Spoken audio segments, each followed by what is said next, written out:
किन्नर चुड़ैल। गोरखपुर नाम का एक गांव हुआ करता था। उस गांव में ज्यादा लोग नहीं रहते थे। उस गांव में एक गर्भवती विधवा औरत रहती थी। उस औरत का नाम कमला था। कमला अपने घर में अकेली रहती थी। उसके पति की सारी जायदाद उसके नाम हो गई थी, पर सभी गांव वाले उस औरत को मनहूस औरत समझा करते थे और सभी उससे नफरत किया करते थे। एक बार कमला राशन की दुकान पर खाने का सामान खरीदने जाती है। भैया जी, जरा 1 किलो दाल चावल देना। अरे हाय हाय हाय हाय हाय, अरे मनहूस औरत, मेरी दुकान में अपशुगन करवाने आ गई क्या? हैं? चल जा यहाँ से, मैं कुछ नहीं देने वाला हूँ तुझे। भाग भाग यहाँ से, चल जा निकल। भैया जी ऐसा मत कहिए, मैं गर्भवती हूँ, मुझे खाने की बहुत जरूरत है, मुझे खाना दे दीजिए। दुकानदार कमला को वहाँ से धक्के मारकर भगा देता है। तभी कमला रोते रोते उस गांव के किन्नरों के इलाके में आ जाती है।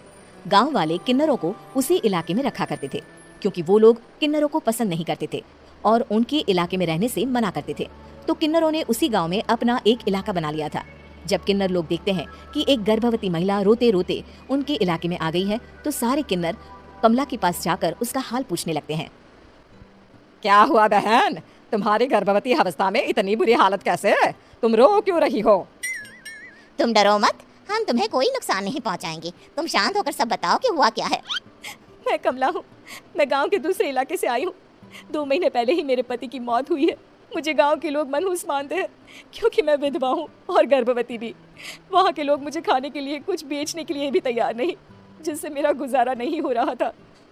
कोई बात नहीं कमला, हम तुम्हारा ख्याल रखेंगे।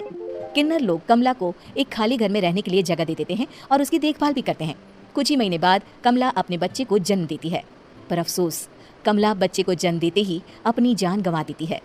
जब सब किन्नर बच्चे को देखते हैं तो बहुत खुश हो जाते हैं, क्योंकि वो बच्चा भी किन्नर ही था। कमला ने एक किन्नर बच्चे को जन्म दिया था। अब इस बच्चे की देखभाल कौन करेगा?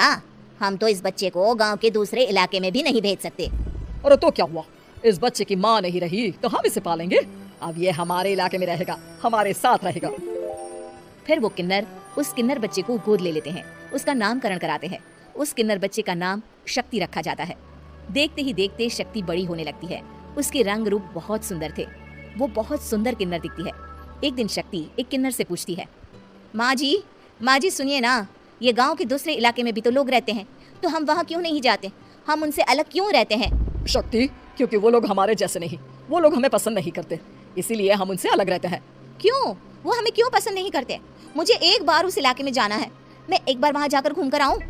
शक्ति, खबरदार, जो तू उस इलाके में कभी भी गई तो अपनी जान नहीं गंवाना चाहती तो उस इलाके में कभी कदम भी नहीं रखेगी, समझी? इतना कहकर वो किन्नर वहाँ से चली जाती है। शक्ति उस किन्नर की बात सुनकर बहुत रोती है। माँ जी ऐसा कैसे कह सकती है? उन्होंने इतनी सी बात के लिए मुझे इतना डांटा। अब तो मैं उस इलाके में जरूर जाऊंगी। फिर एक दिन शक्ति गांव के दूसरे इलाके में चुपके से जाती है। ये लोग तो हमारे जैसे ही इंसान हैं, तो ये हमसे नफरत क्यों करते हैं? जब शक्ति उस इलाके में पहुंचती है तो गांव के सारे आदमी उसके रूप से मोहित हो जाते हैं। वो लोग ये अंदाजा नहीं लगा पाते कि वो किन्नर है। शक्ति की सुंदरता देखकर सारे गांव वाले उसकी तारीफ करने लगते हैं। तभी गांव का चक्कर लगाने गांव के जमींदार का बेटा हर्ष वहां पहुंचता है।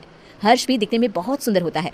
जब हर्ष ने शक्ति को देखा तो वो भी उससे मोहित हो गया, और जब शक्ति की नजर हर्ष पर पड़ी तो वो हर्ष को देखकर मोहित हो गई। आपको पहले कभी इस गांव में देखा नहीं। इस गांव में आप नए हैं क्या? जी नहीं, वो मैं बस। तभी शक्ति बोलते बोलते रुक जाती है और मन में सोचने लगती है, अगर मैंने इनको बता दिया कि मैं दूसरे इलाके से आई हूँ तो वो समझ जाएंगे कि मैं किन्नर हूँ, इसलिए मुझे इनसे झूठ ही बोलना पड़ेगा। शक्ति हर्ष को कहती है, जी हाँ, मैं इस गांव में नई आई हूँ, यहाँ अकेली रहती हूँ। वैसे आप कौन है? आप भी इसी गांव में रहते हैं? जी हाँ, मैं इस गांव के जमींदार का बेटा हूँ। आपको किसी भी चीज की जरूरत पड़े तो आप मुझे बता देना, मुझे अच्छा लगेगा। ऐसे ही शक्ति और हर्ष एक दूसरे से रोज मिलने लगते। वो दोनों अपने प्यार का इजहार करने एक दूसरे से मिलने जाते हैं। तभी शक्ति का पीछा करते करते एक किन्नर वहां आ जाती है। शक्ति, मैं तुमसे बहुत प्यार करता हूँ। मैं तुमसे शादी करना चाहता हूँ। क्या तुम मुझसे शादी करोगी? हाँ हर्ष, मैं तुमसे शादी करूंगी, पर मैं तुमको अपने बारे में एक सच्चाई बताना चाहती हूँ जो मैंने तुमसे छुपा कर रखी है। तभी उनके बीच में ही वो किन्नर आ जाती है। शक्ति, तेरी हिम्मत कैसे हुई ऐसा करने की? वो किन्नर शक्ति को खींचकर गांव के जमींदार के पास ले जाती है। हर्ष भी वहां शक्ति को बचाने के लिए पहुंच जाता है। जमींदार शक्ति और हर्ष के प्यार के बारे में सुनकर गुस्से में आ जाता है और शक्ति को गांव के बाहर निकालने की सजा देता है। शक्ति ये बात सहन नहीं कर पाती और कुएं में कूदकर अपनी जान दे देती है। जमींदार हर्ष की शादी गांव की एक लड़की से करवा देता है, पर हर्ष इस शादी से खुश नहीं होता। शक्ति अपना बदला लेने के लिए मरने के बाद किन्नर चुड़ैल बन जाती है।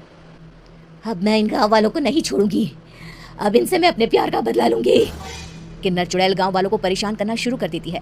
एक बार वो रात को गांव के खेतों में पहुंच जाती है और वहां आग लगा देती है। सारी फसल जल के राख हो जाती है। जब एक आदमी रात को उठकर देखता है कि खेत में आग लग गई है तो वो वहां पहुंच जाता है। वो देखता है कि खेतों के बीचों बीच एक किन्नर चुड़ैल खड़ी है और वहां खड़े होकर ताली बजा रही है। गाँव वाला किन्नर चुड़ैल को देखकर बेहोश हो जाता है। जब सुबह उस आदमी को होश आता है तो वो सीधा जमींदार के पास जाता है। अरे जमींदार साहब, अरे वो किन्नर चुड़ैल ने मेरी सारी फसल चला दी। अब मैं क्या करूंगा, क्या होगा मेरा? जमींदार चुड़ैल किन्नर का नाम सुनते ही सब कुछ समझ जाता है। अब वो बहुत डर जाता है। उसी रात को जब जमींदार डर के मारे अपने कमरे में सो नहीं पाता, तभी वहां अचानक से किन्नर चुड़ैल आ जाती है। किन्नर चुड़ैल जोर जोर से जमींदार के आगे खड़ी होकर हंसने लगती है और ताली बजाने लगती है। जमींदार उस डरावनी किन्नर चुड़ैल को देखकर बहुत डर जाता है।